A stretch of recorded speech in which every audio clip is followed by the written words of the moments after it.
The old metaphor, fairy tale, myth, connected with stories like the ugly duckling,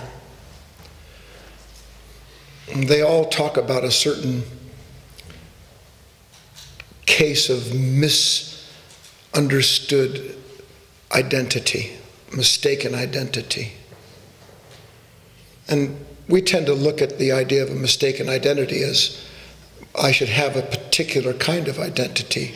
And so most of us, one way or the other, run through life trying to find who we are. And we try to find who we are by the world around us, which in the story of the ugly duckling was the problem. It was a swan that didn't know it was a swan until it saw its reflection in the stillness of the waters. Your natural state, your spiritually natural state, which should be what gives rise to your physical presence and existence, is one of being at peace. That's your natural state. But in this turned around, upside down, quacky world, you sit and your natural state is agitation looking for peace. Your minds are so active. And the reason they're active is because they're looking for some place to rest, something that it can find itself in. But the mind, looking for a place to fit into, can only search the content of its own past and through comparison. And the conflict drives that circle that keeps the person agitated. We are so used to being in an agitated state that peace feels unnatural.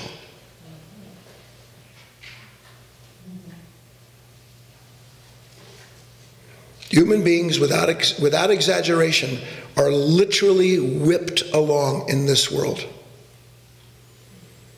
by wanting to be something, get something, do something. Why? So that I can be at peace.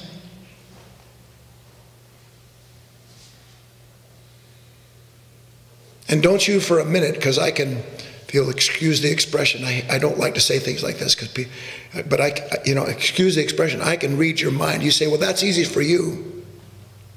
You don't know what I have got to do, what I have to deal with, what my life is like. Your life is exactly like the life of every other animal in the herd that is looking for a place to lay down and be undisturbed.